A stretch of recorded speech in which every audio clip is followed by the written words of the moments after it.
Hi, and welcome to World Happiness Week. My name is Orlaith Sullivan, and I'm joining you from Dublin in Ireland. And I'm here to introduce an organisation that is international, Wake Up Schools. But before we do that, maybe we'll just take a moment to arrive back in our bodies. Just take a moment just for us to give ourselves a little space to come home and breathe. So I have with me a bell, and it's a very kind bell. Its only job is to call me back to this moment. So my mind scampers forward, constantly replays the past, sometimes quite addictively. And this bell helps me to settle in this moment and to be really present for this moment of my life with a heart that is open and curious and kind. So we can take a minute to feel comfortable. So if you're sitting, you can allow your seat to be snuggled in and allow your spine to have a sense of vibrancy coming up your spine, as though maybe it's the stalk of a giant flower growing up very naturally towards the sunshine. And then once you have that solidity and that vitality in your spine, you can allow the whole rest of your body to simply rest. And we'll enjoy the sound of the bell.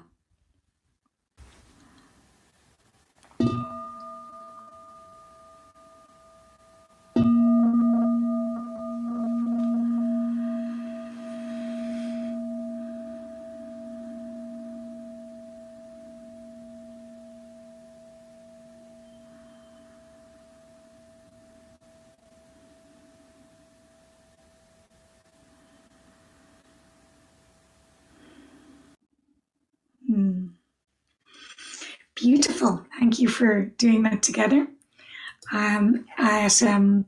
With organising World Happiness Week, we often begin meetings and end meetings with the sound of the bell. And it's like a little bit of magic for meetings.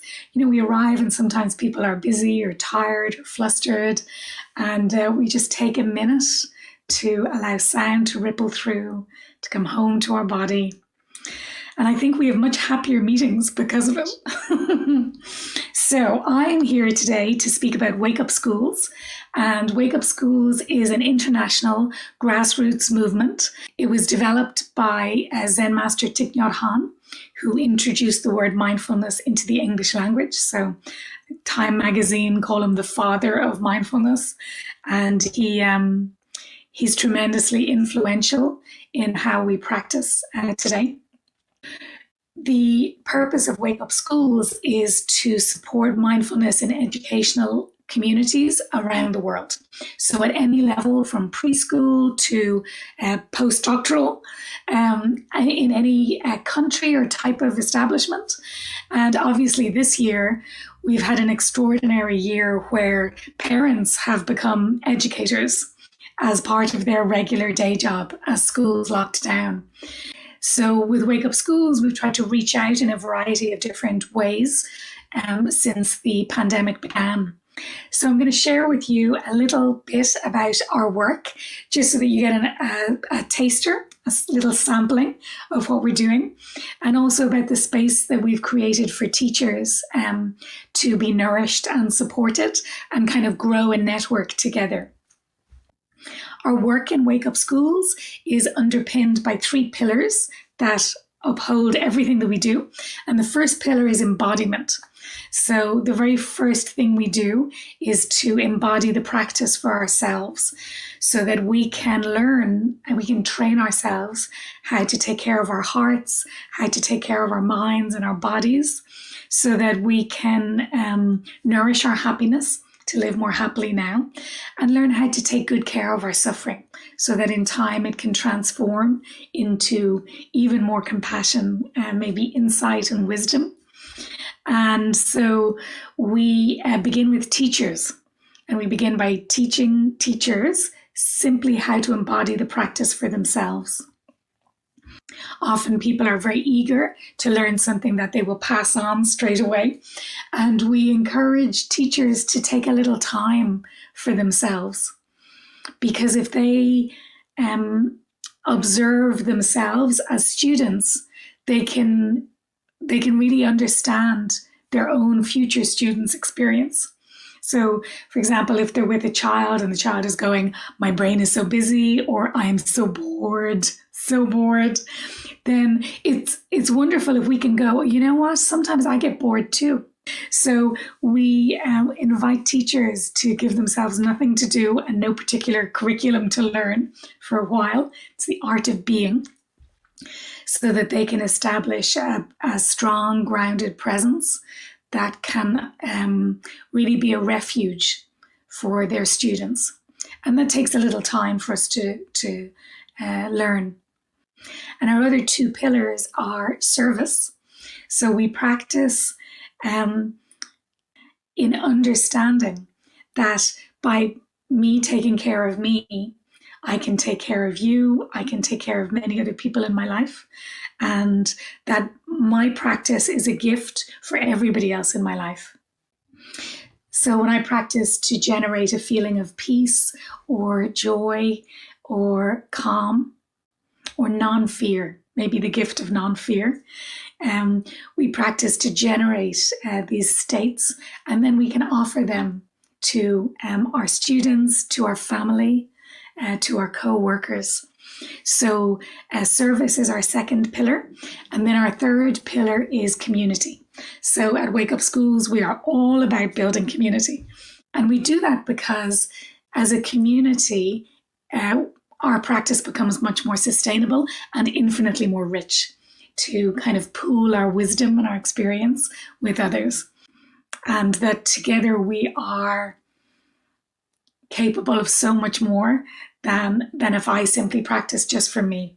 So Wake Up Schools, we aim to have the classroom as a second family. You know, many of us weren't lucky in our family circumstances. Our family home might not be a place that feels so loving or so safe, but our classroom can be that. So we work to support teachers, educators, anyone involved in kind of the ecosystem of education in order to embody the practice for themselves and then kind of figure out ways of making it available. And it can look very different across different countries. So there's no one size fits all. It can be listening to the bell together at the beginning of class. It can be having a quiet space to take care of our fear, to take care of our anger. It can be joyfully recycling or growing something together as a school or as a class, learning to compost. There can be lots of different ways of nourishing our joy and our love of the planet. Often we sing and enjoy art together as well. So it doesn't necessarily look like sitting still on a cushion on your own, minding your own thoughts. And so in April of last year, it was clear that as schools were closing down, as the hospitalization numbers were rising globally, that our most urgent work was to support healthcare workers. And we did this in Vietnam. In April of 2020, we co-hosted a workshop with the Center for Healthcare Improvement Research, and staff at the front line of the effort to treat and contain COVID shared their experiences of anxiety, of exhaustion, of suffering. And as Wake Up Schools, we led guided meditations to offer healthcare workers an immediate taste of mindfulness practice. And it said that, truly useful practice can bear fruit immediately. So even if it's 3 minutes on a webinar where you get to come home to your body, take care of your heart, offer a caring space to your mind, that can be an immediate fruit of calm. And that webinar was then shared on, so it's now available to over 30,000 healthcare workers. Staying in Vietnam, we then offered a workshop for educators, and it was on the future of education. Right in the middle of COVID, we were aware that the inequalities in education were highlighted, were put in really stark relief by COVID. And we see this in every country, that students do not have an equal access to education because of COVID. And so with this webinar, the guest speakers included university lecturers, high school academic board members, a school counselor, psychologist. And again, we brought the practice, so they would share about what they are seeing and what they expect going forward in education in terms of the levels of anxiety or isolation. And then we offered practices to help support people just where they are. And then we got to bookend our workshops for teachers in May in Vietnam. So the day before schools were reopening in the month of May, we hosted another seminar for parents, for teachers, just to support everyone in that time of transition, where there was, a little uncertainty about how it would go and what it would be like. And that was called a Noble Semester. And we explored, how can this semester that's just about to begin, how can that be a noble semester for us? How can it be a semester that helps to open our hearts and bring us kind of more deeply into contact and understanding with ourselves and with each other? So spreading outwards from Vietnam, there were courses during the summer in India to help teachers to really establish themselves in a mindfulness practice and to establish their presence when with others. And in Italy, we had 2 different courses again, and offered in Italian and English, and the other one in Italian. And so through the summer, we continued creating spaces to support teachers in their practice. And then later on in the summer, we knew that usually there's a series of monasteries in the tradition of Plum Village, Thich Nhat Hanh, and usually they open their doors during the summertime for families.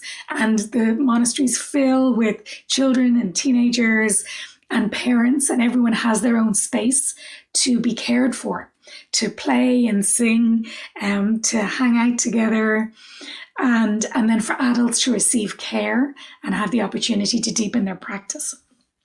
So we knew that wasn't going to be possible last year. And so we organized an online family retreat. So it was an international family retreat online for 1 week. It was a giant experiment. And 4 monasteries worked together. So sisters and brothers from 4 monasteries in Deer Park Monastery, Magnolia Grove in Mississippi in North America, Blue Cliff Monastery in North America, and Plum Village in France came together to offer these different spaces for children, teenagers, adults, and then spaces for everyone to come together and practice. And as a result of that retreat, there were a lot of messages about how can we stay in contact? Can we keep practicing together? So as a result of that retreat, we founded the International Family Sangha. A Sangha means a community of friends who practice together. And we have been meeting since then. And it's extraordinary to practice together. We have, families will dial in from the edge of the Brazilian rainforest, from Vermont, Malta, Ireland, the UK, and across North America. And it's wonderful that we can offer these spaces for teenagers to come together at a time of such isolation, and for children to learn different ways of caring for their feelings, their thinking, and for adults to have a space where they can receive care, they who are doing so much every day. So that's a real joy that continues. And then at the very beginning of 2021, on the 2nd of January, we had our first meeting of the Happy Teachers Sangha. So in Wake Up Schools, our kind of flagship publication is called Happy Teachers Change the World. And all of our retreats and trainings are to support teachers to be happy teachers. because one happy teacher can change not just their class, not just their school, but the world. And we wanted to create an online space for teachers to come together and support each other and practice and receive care. You know, often teachers come to one of our retreats and, you know, they're so deeply nourished and they have insight into their habits and their suffering, and they want to continue practicing, but they don't have energy to organize a space in their own school for a while. So this online space, it's a refuge for teachers where they can simply come and be together, and they don't need to organize anything and they don't need to do anything. So it's like a beautiful meal offered to them. And we meet monthly as Happy Teachers Sangha.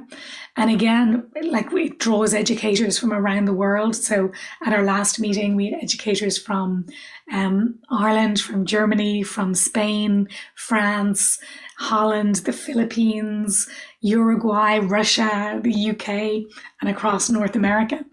So it is a beautifully diverse group of teachers who teach at different levels and different subjects. And then we create kind of areas for teachers to connect. So we're very happy that we have a space on the Worldhappiness Exchange where teachers can now connect. So maybe you teach judo, for example, and you're thinking, how can I connect with other teachers who teach PE or martial arts or dance? You know, that I want to connect with teachers who are moving with their students. And we can also create spaces by age range. So whether it's primary school or secondary school or university, or else also by subject. You know, so the space is there for teachers to use. So please, you can come and propose questions or meetings, and we will joyfully support you any way that we can. If you'd like to understand more about our work, there's a beautiful film that was made at Brock University during a retreat led by Thich Nhat Hanh, and he speaks very beautifully about a pathway to mindfulness for teachers. I can do this, and I can share it. Coming here just made me even more eager and hopeful about a new school year, and not to impose anything I've learned on my students, but to bring to them a teacher that is happy, a teacher that can find peace and joy in being in the classroom.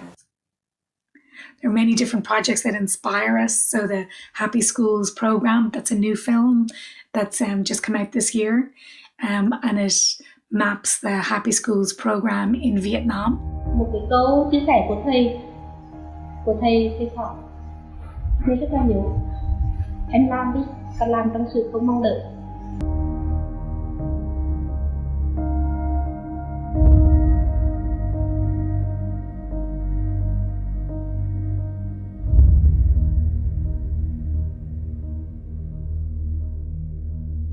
Môi trường hạnh phúc là xây dựng mối quan hệ giữa thầy và thầy, giữa trò và trò.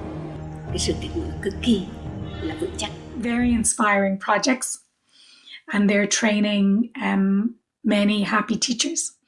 So we hope to have a level 1 Wake Up Schools retreat online later this year. You can sign up to our newsletter if you would like to receive information about international events. And we also send out the meeting details for our Happy Teachers Sangha to the newsletter list. You can connect with us in the Worldhappiness Exchange. So by taking care of yourself, you take care of everyone else in your life. So self-care is not selfishness. It's so important to be able to offer ourselves care every day. And we don't need to wait to be happy.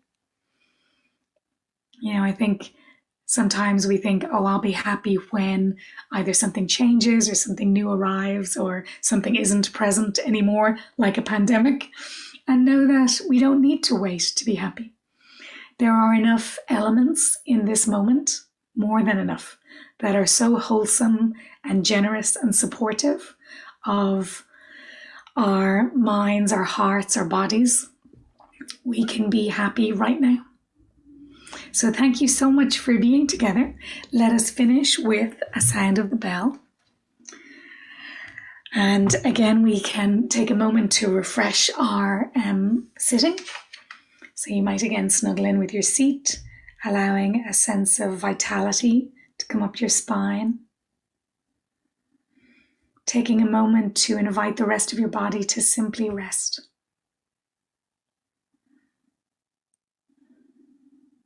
Aware of your breath coming and going. The sense of opening and expansion on your in-breath. And the sense of letting go, releasing on your out-breath.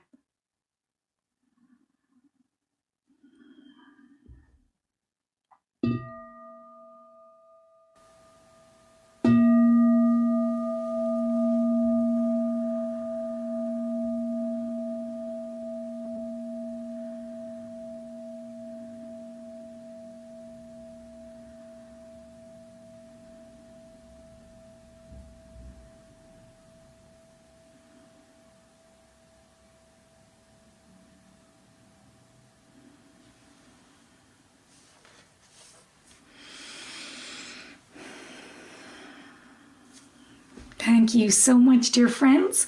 Take good care of your precious hearts and enjoy the rest of the World Happiness Week. Bye-bye.